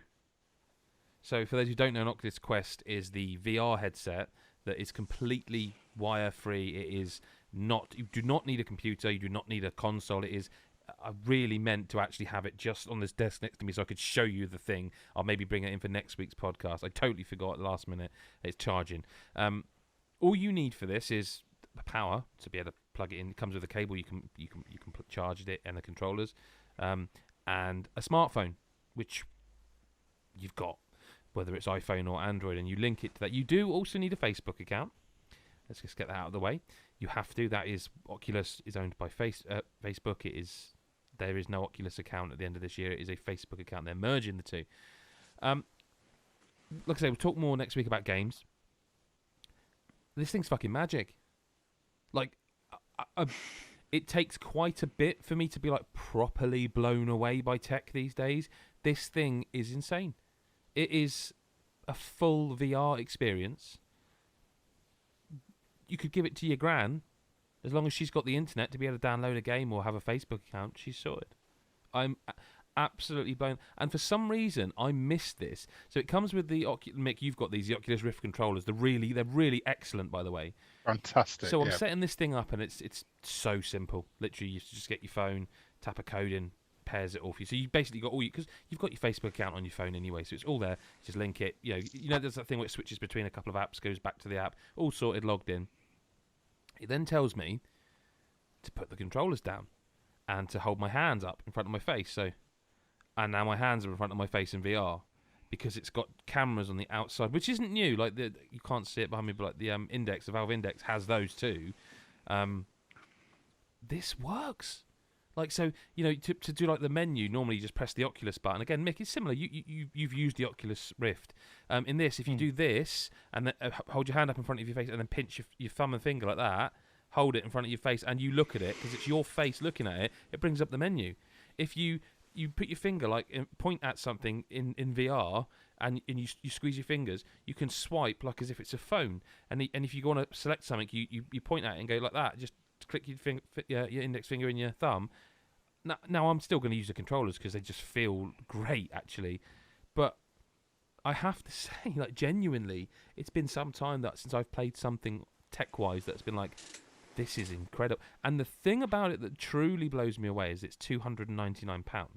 That's for the 64GB model, which is not a lot of storage, but it's you're not going to be spending hundreds of pounds. Can you upgrade that storage? Because I don't know. No, I was looking at this because I want one. I think I might buy one next year, but I want a bigger storage space. I think there's a 256. But this Oculus Quest 2 and that's got, like, $399. That's stuff. quite a lot. Yeah, but that is a lot more storage. I don't think you can expand the storage. I can't see anywhere on the device that you can. I mean, they wouldn't, would they? If they wouldn't sell two versions. No, but you can connect it to your PC if you want to. So for you or I don't know. My guess is that if you connect it to your PC, you could perhaps transfer games between like that and almost use the PC as a storage device, I guess. I don't know. I genuinely don't know. I just have to say I am absolutely floored by how well this works. Because I've used a lot. I've used the HTC Vive, I've used the Oculus Rift, I've used Valve Index, I've used PSVR, and they've all been really good. And they've all I've actually used like a dev kit of a what would it have been? A Rift. It was a Rift dev kit when it was like this big blocky thing, uncomfortable, awful to wear. Blown away. Can I wear the Quest over my glasses? 100%. It's the most That's comfortable a big question for me because the Oculus Rift is hard. Yeah, no, it's to tight. wear over. So the PSVR, brilliant if you're a glasses wearer. Still wins but it the Rift because not of the so rubber, much. the PSVR. But the Quest 2 comes with. I really wish I had something here to be able to show you. But as you're about to put the HMD on like that, if you look at it and you can see the lenses, the eye ports sort of thing. Yeah. Usually there's a surround that goes between that and your face because you're not putting it directly onto the plastic. The Quest 2 comes with a glasses spacer, so you pull the original one off, and it's just a small plastic frame that what it does is it just pushes the Rift slightly away from you. Sorry, the Quest 2 slightly away from your face a little more. So I wore it. My glasses still steam up because I'm a hot, sweaty, fat man. Yeah. But generally speaking, very, very comfortable. A little bit heavy, but then it's got the whole computer is in the headset. So I'll talk more about it once I've played some games. But I'm really, really impressed. Let's do some news very briefly. We've got a lot of questions. We've got a few questions to get through, but just wanted to talk about. So the Xbox Series X, certain media, not us, was sent Series X prototypes, and they've previewed. The first preview embargo is lifted, which allowed people to show backwards compatibility, quick resume, and something else I'm forgetting. It seems like a very powerful console. Like the load times are less than 50%. Load times, yeah. 200% in some cases. The quick resume stuff seems cool. What we do know is that it doesn't work for online games. I think people had an outside hope that when you suspended an online game, you could come back and it would, like Chris Hyde, it for you and I, it would be, when you log into FIFA, if you've suspended it and you have to click the stick to log back into EA servers. I think people had an outside hope it would do that. That was never going to be the case because it requires you to be online, and it doesn't make any sense to have 5 games resumed that are all hooked up to a server. It would also be rife for people using it I reckon in a bad way. The load times are quick. There's loads of backwards compatibility. I've heard that some Xbox first-party games don't work currently, but generally speaking, there's not really been a bad word said about it. Apparently, it does give off quite a bit of heat even when it's in suspended mode. The game, when you shut the console down into, I forget what they call it, but that mode where it's not off but it's off. Just seems that so far. Hopefully we'll get our hands on one soon, but it seems very impressive. So there's that. I don't know if it's anything you guys have seen has changed your mind on whether you are getting one or aren't yet. Well, the Still don't need one. I want to get one now, considering I've been told I won't get my PS5. So I forgot about that. Yeah. Well, let's. Why not? What's that? You can't get your PS5. Did you not I got my distribution thing. I got an email from GameStop saying that they were just like we were just not guaranteeing it. It won't happen this year. Like they were like it's going to be next year, and like it got to everyone. So I went around and I found out because I pre-ordered this. So showcase happened. I went straight onto GameStop's website, checking everyone's website, whatever, because I only have a GameStop down the road for me. That's why. And I'm there going, all right, cool. And it never went up. And the second it went live, I was there. and it was immediately put into a queue thing. I was like, all right, pay 50 quid, whatever, grand. This is what they're doing. Threw 50 quid down. I'm like, cool, that should be me sorted. Like, they've just put them up live, grand. My buddy did the same thing because he was there with me when we did it, and got the email 2 days ago. Text my buddy, and he was like, yeah, got the email as well. I was like, what the fuck? So his brother and his other friend also pre-ordered PS5s, said they'd ever got the email. Okay, I was going to ask you if they just sent it to everyone, but no. Apparently. And I was just like, why? How did they not? And he goes, because they went in apparently and just put down money back in June.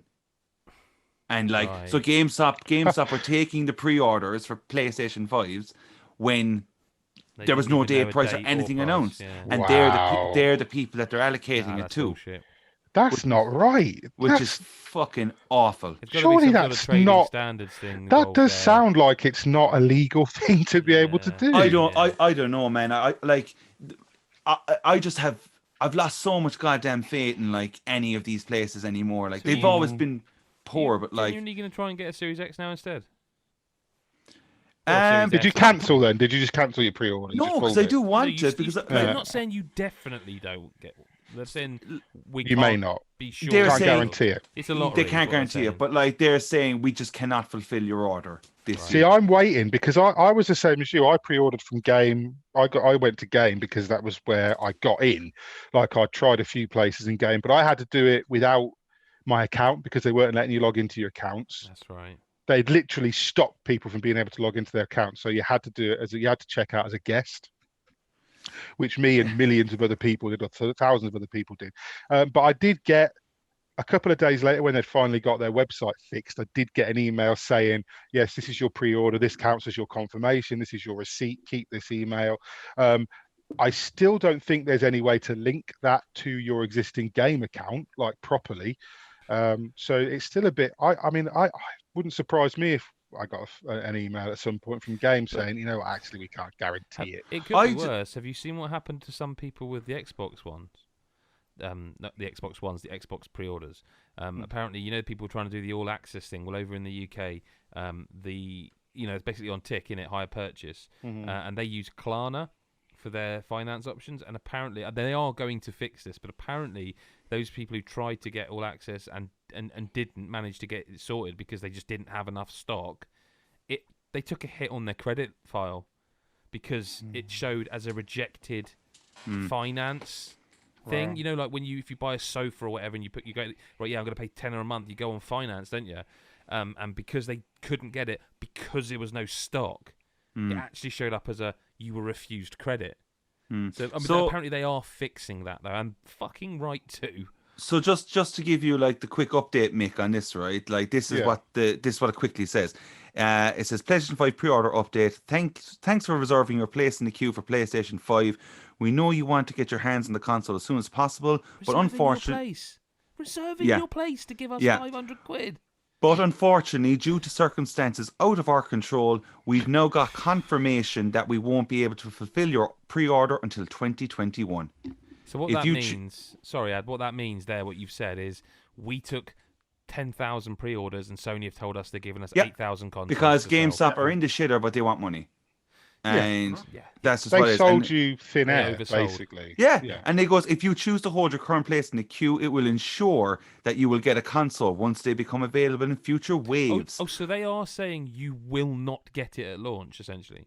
They said, it says, we won't be able to fulfill your pre-order until 2021. They are saying you won't get one. See, for me personally, I would have cancelled that and I would have chanced my hand. After launch of walking into a place. But my thing is, like, I don't know how or what is going on with this absolute shit heap of a situation, because if I cancel that, I don't know why Sony would not be able to fulfill these orders leading up to Christmas, leading up to what has been a dog shit year in general, like to bring some sort of joy and happiness to a lot of people and go, at least I have this for Christmas. This is just causing frustration and like a lot of fucking anger for people.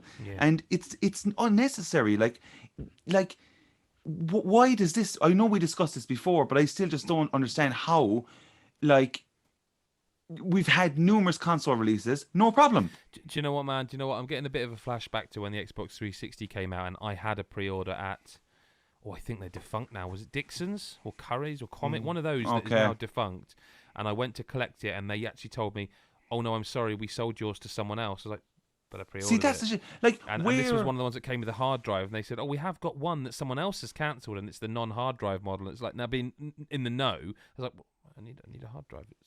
Like, where am I in the queue of this? Yeah. Like, where am I down on this list? Like, how far gone? Are you saying I'm getting it in January? Because at the end of the day, right, if they turned around to me and said, "Hey, look, it's going to be realistically mid-January," I'd get over it. So as long as I know. They say it sounds like they are going to lose your sale eventually. Because if you see Amazon goes back on pre-orders, you're going to go, well, I'll go there. Absolutely. Then. And like, I went in though to discuss it to one of the guys in there, and he said, I was like, oh, it was the day the Xbox pre-orders went up, and he was just like, oh, I've tons of like S's like available to pre-order. Right. And he's like, their allocation. And I was like, so why do Microsoft, why are you able to find out your allocation for Xboxes but not PlayStation? Like, what is the deal? Like, it's such a fucking ropey thing, and like trucking out 50 quid off everyone, like it's just annoying because they're getting to sit on that 50 quid and say, we might get you one in January, you might get one in March. Like because see, other retailers, they just stopped when they ran out. They stopped, and then it's like, now we got more allocations. Now we put pre-orders back on again. And that's how I got my PS5 pre-order. Was Amazon? They opened them back up again. Yeah. Did you get on Amazon? Did you? Yeah, I did. Yeah, and Chris, you did the same day, didn't you? I waited for Amazon, to be honest. I was Argos. My X is coming through. My X sorry, is Amazon. It's the X I'm thinking of. You got on that? Yeah. I mean, Tony, you're in an interesting spot because Microsoft have been very, very clever as well. They have got, again, we haven't, and hopefully we will soon. They have sent people Xbox Series X's, and like they've been really specific about what people can write about them and talk about them. And I'm pretty certain, and just so you know, at the point of recording this now, I don't know this, and I haven't signed any NDA, but I would suspect that every Monday from now, leading up to the console's launch or near it, we will be getting some sort of embargo, whether it's from the media or whether it's Microsoft themselves. Whereas Sony at the moment, very quiet. I do believe by the time people hear this, Sony will have revealed some more stuff. Like, we will see gameplay very, very, very soon. That much I'm sure of. So, do you know? I just want to quickly say, do you know what really grinds my gears the most though regarding this is for us alone, right? Yeah. Like for what we do, the game, the earpods, and all that kind of stuff, right? Like, I wanted to play, like, if I was able to have the choice, now I still can, but you know, I would have liked to have played Legion and Valhalla and stuff on a PS5 or something, you know? Like, look, small criticism, I can still play on PS4, and I'm sure it'll be enjoyable, but do you know what I mean? Like, you probably like to play Demon Souls. Should I have Demon Souls? I've the games pre-ordered. Yeah, but you can't play them on PS4. No, I can't. Like, but like that's what I mean. Demon Souls and Spidey. You can play Spidey on PS. Well, hang on. So have you pre-ordered a physical PS5 copy of the game? Yeah. You're shit out of luck, then, aren't you? Because you can't play it on a PS4. Fucking exactly. Yeah. Right in the pooper. Yeah. Let's do some listener correspondence. G-Town Big Lad on Discord says, the devil is going to take your soul unless you beat, which is a bit harsh, unless you beat all other members of the God is a Geek team at a video game of your choosing. Which title do you choose to ensure that you don't spend eternity burning in hell, pitchforks, and everything? Mario Kart 8. You're brave, really? He's played a lot of Mario Kart. Yeah, but I'm good at games. You've established this. Mate, I'm a lot of Mario Kart. Okay, fair enough. Okay. I would back his claim. Yeah, okay. I don't disagree with it. I'd love to play it with you at some point on Mario Kart 8. Absolutely. We should do that. We should do that. See if we're right. See if I'm right in backing him, or imagine if he came last in every race. Could you imagine? Listen, it can happen. Like it's completely. Listen, I'm not saying I win every race, but I'm just saying I have a weird click with the game. Is that a bad choice for the devil taking your soul? That's basically Mario Party, isn't it? That's the game. That's the one you'd put in the ring if you had to. That's the game I'm most confident with. I'm not going to say fucking Call of Duty. All of history. Yeah, it's the game I'm most confident competing with. Maybe fucking FIFA. I don't do too bad in FIFA for some random reason. I don't know why. You don't even like sport, do you? Let alone football. Nope. I don't, but I like kicking the ball in that game. Okay, fair. Which is what football is, after all. Hey, Well done. Chris, you got a game you? Street Fighter 2, the original one. Oh, And I the don't- only reason, well, unless you were lying to me when we were talking before about this, when I said about playing you about online on that, and you went, you'd probably beat me, because I reckon I'd take the other two, no problem. Like, that's not even a contest. But you were the one I was worried about, and you went, Street I Fighter reckon you'd 2. beat-" Which version? Yeah. Original. Like SNES. Yeah. No. Yeah, SNES. So SNES. I'm thinking SNES. When did you last play it? About a year ago. There we go. There we go. We should do Battles that were as being well. made. We should do that as we Sounds should like play a that as challenge well. series in the making. It's fine. I'm well up for that. Okay. I was just, I can't. Yeah. I reckon. Okay. I mean, I can't. Yeah, it's your choice, not mine. Let's go with that. Okay, Mick. I don't know. I don't play a lot of multiplayer games. You are the opposite of Chris. In I that play you're and- always bad at games, admittedly. I'm pretty bad until I click with them, and then I'm fine. But I mean, I don't play a lot of competitive games, so I Dark probably. Souls. I tell you what. Blindfolded. I would hold my own happily in something like a multiplayer Destiny 2's Crucible. Like for Okay. some reason, I can stay away from Destiny for months on end. I jump on that game, I jump into Iron Banner or the Crucible, and I'm boom back up the leaderboards again. And because for some reason, like Adam says, America, I just click with that game, and not necessarily because it's a shooter. Just Destiny. I just really click Just with works, Destiny. yeah. Okay. And I'd probably have a go at a timed run, naked run on a monster in Monster Hunter World, maybe. Okay, with yeah, everything. yeah, Hey, yeah, can I I was just just say going though? for, going for a naked run. Yeah, no, I'm not going for a naked run. Can we all agree here that like Rise is happening? Oh, fuck We me. we have to all be getting on this. Yeah, Like I'm up for that. I I'm am going to be so if fucking. Capcom do what they usually do with where they send it, you normally get to review these games quite early. They're Yeah. normally pretty confident. I mean, I was playing Iceborne 3 I weeks prior to release, and More, wasn't it? Oh, the Hey, PS4 version. the PS4. No, I didn't review PS4 version. Chris White did. But of Monster Hunter World. yeah, Sorry, yeah, of sorry. Iceborne. Yeah. I got Iceborne on PS4. There was yeah, it was really a early. you had to put your character into like a private server. Yeah. But Let's they not- did let's let not you break keep any your NDAs progress. that we might have No, signed, just to no. be sure. But They send games early, they good do lads. send you early. Yeah, Capcom are brilliant with that Yeah. sort of Still thing. never So played I'm Iceborne. hoping- I Oh, know, me neither. I know. I But- love but it. I love you're- it. I'm back on it's it. one game. currently. You've got to pick one game. Which one are you picking? If I had to choose, I'd go Monster Hunter World. Okay, I'm going to go Yes, I think I could survive against you guys in that. Rock Band. Okay, Oh, Okay. I'm See, very shit at those games. So I couldn't think of a multiplayer game, and I was thinking, well, Super Meat Boy. But I mean, how would you? You can't really. How do I beat you at Super Meat Boy? So I thought about it. Well, like, you know, Rock Band. Yeah. I used to play on Expert. I would 4 or 5 Same. star most of the game. I mean, I play guitar anyway, so it always felt natural to play this. I think I would. Yeah. I'm not saying I'd beat everyone, but in terms of the God is a Geek team, I think I would. People good at those games are just Yeah, insane. yeah. Like, But in terms I've of- watched. The God is a Geek team, though, this is. And I think Yeah, yeah. genuinely I would comfortably. I reckon I'd I beat think. you on the drums of Guitar Hero. I would I reckon also take that challenge. Okay, good. I mean, You got. I used to play drums, but yeah, right. I forgot that's true. Yeah, all right, maybe I would. well, take I that mean, challenge. actually, if we're against the whole team, I would probably definitely go Monster Hunter World. I wouldn't necessarily want to jump in Destiny 2 with Nicola when she's on it. Mm, 'Cause yeah. I've played I I didn't wanna played say- Halo against Nicola for I a didn't couple of wanna say hours, anything, yeah. and she's got some skills. She's yeah, very good at shooters. Yeah. At Llama Fluff, Thomas on Twitter says, "What moment in video games would you love to recreate in real life? No Geralt things for Dirty Mick, please. A gaming moment that you would like to create in real life." Pulling out the Master Sword. I wondered what you were Yeah. going with Nice, then when you yeah. said pulling out. Yeah, because I wasn't allowed Geralt stuff, and then Yeah. Am Doing I? the 'Cause math, I'll sorry. just go for them. If you can't, can I? well, I don't know. There's a few Geralt moments I'd quite happily recreate. There is. Do you know we never do this live, but I've just had an email that's I don't want to say what it is because I can't say it. But all I will say is like when we finish this podcast, Mick's going to need to change his sheets because It's a code for Mick. And that's all I'll say about it. We can talk about that in future podcasts.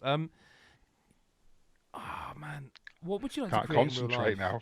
No, It's like getting promised a blowjob. No, it's better than that. And there he is.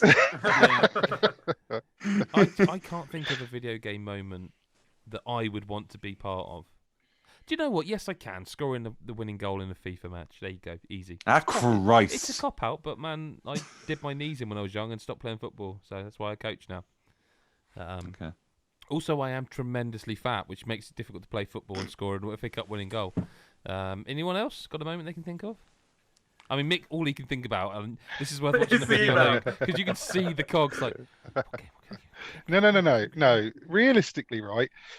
I'm trying to think because there's a lot of moments in games where I've. Well, I tell you what I'd like to do. This is a good one, and this is a clean one. Wow. There was a moment back in 2011 when I first played Skyrim, right? And I was exploring Skyrim. I've played that game so many times on so many platforms, rinsed it. And there was a moment in Skyrim, the first playthrough, when I climbed up to what's that fucking mountain called? The Throat of the World, is it? Throat of the World, yeah. And I climbed up there and I looked down and you can see the city you just left. Is it Winter? Not Winterhold. Whiterun. Whiterun. It's been so long since I actually played Skyrim. And I remember climbing up that mountain, and it took me ages to climb that mountain. And I got to the top and I looked down, and this is going back nearly 10 years now, so it's quite a big deal to look down and see Whiterun. And I was like, fucking hell. And that, just standing on that mountain, that vista, blew me away. I'd like in the real world, Go on, Chris. Similar experience. I would just build on that for an experience.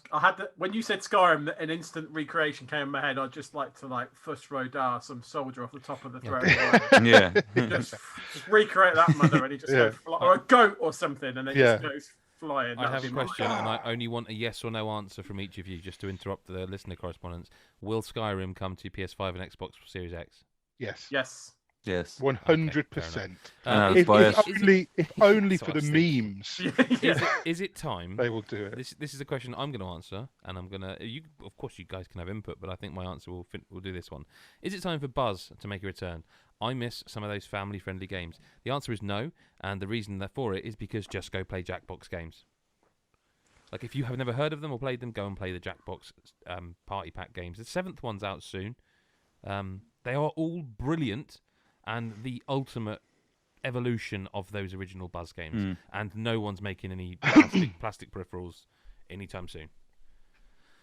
Yeah, I think the ones, there's loads of other ones as well. I'm trying to think the ones I reviewed one for the site a while ago. PlayStation ones Play something or other that were basically Jackbox, but they each had their own individual app.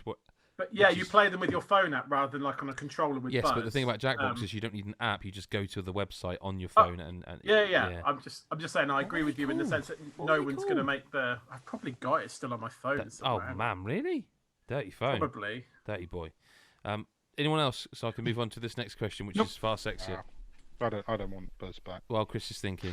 You are put in charge of Cadbury marketing with a brief to make dairy milk sexy. Describe your advertising campaign.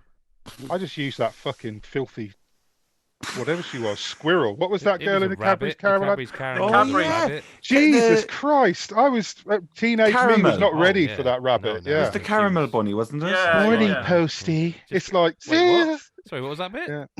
Morning Posty. Do you remember that? There was like a post. I thought you were just talking to Adam.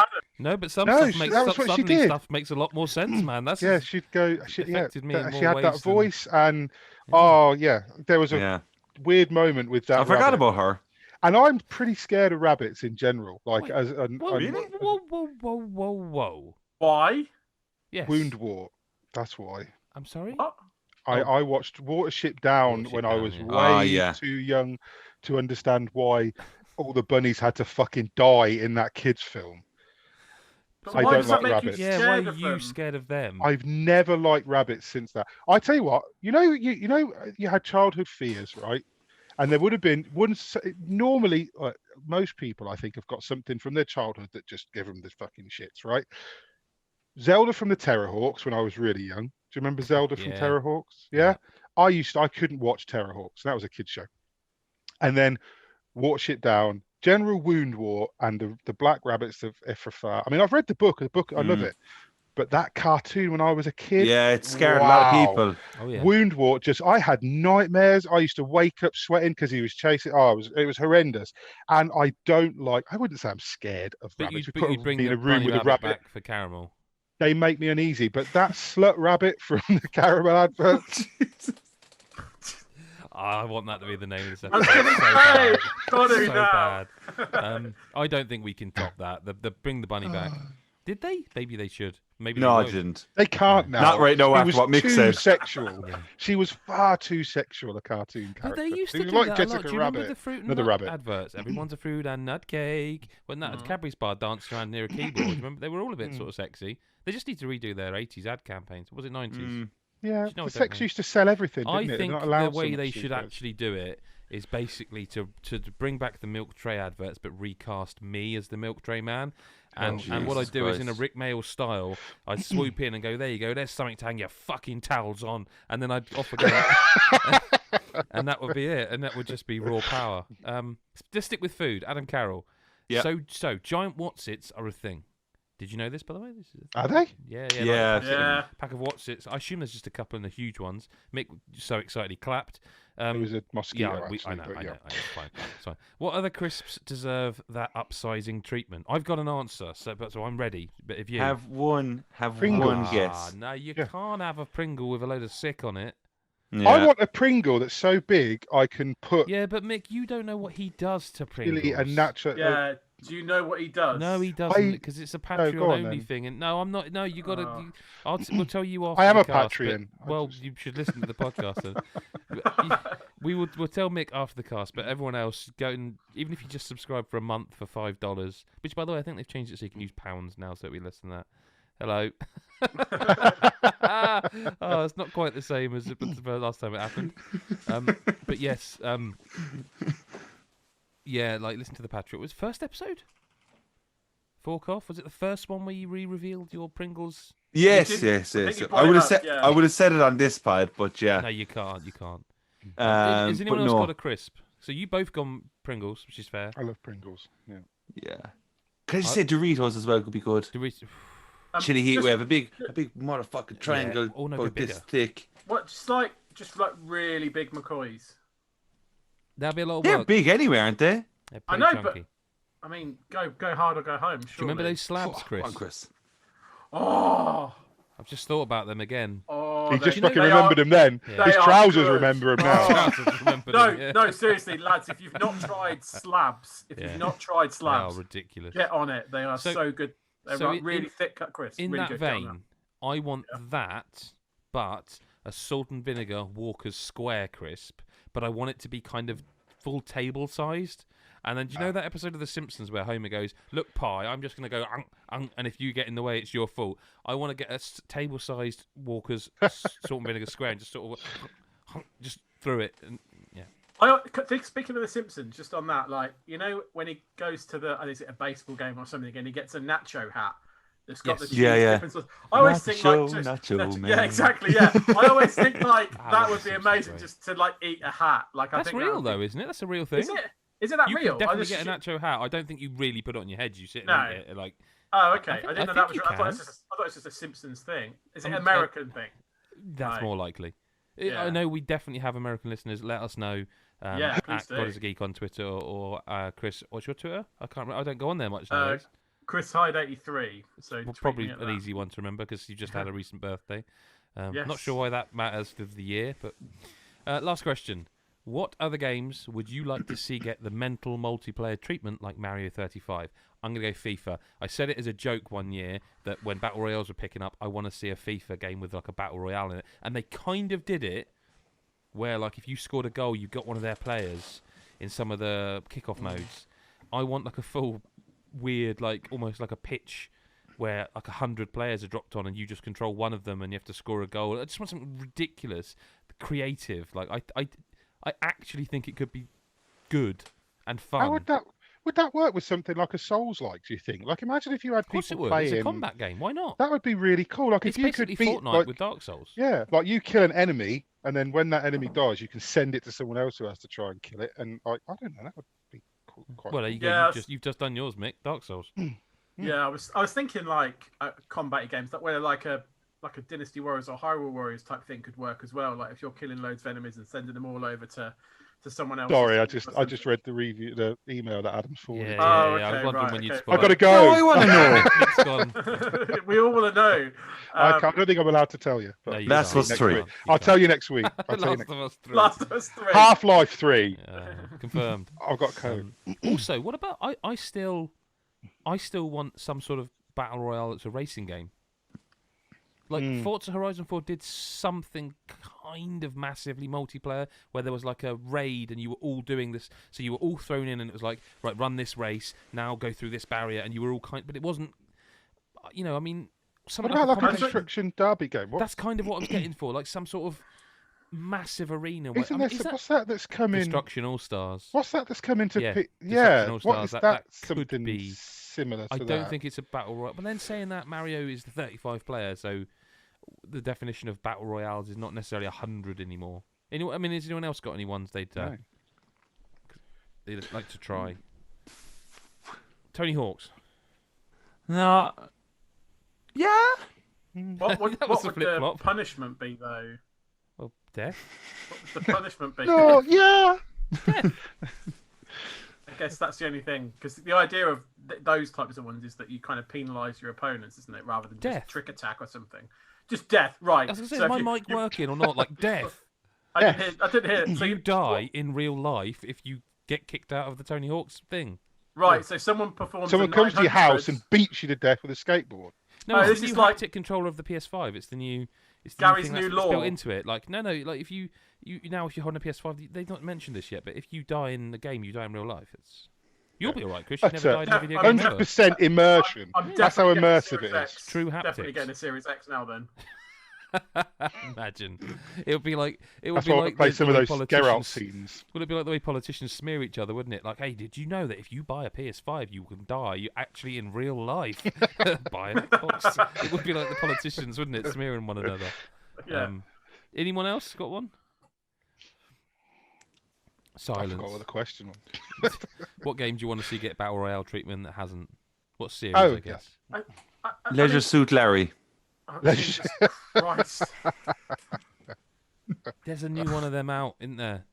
Yeah, I saw it's advertised. Isn't it Oh, like is there another one? There's Yeah, 'cause- another one. it Oh, contradicts the title? Contradicts the title of the last game. What's the title? Because it was like Wet Dreams. I had an email Wet, recently. wet dreams come true or something. No, it was Dry. like Wet Dreams Don't Dry, Yeah, and this one is Wet Dreams Dry Twice. No, this is Wet Dreams Don't Dry.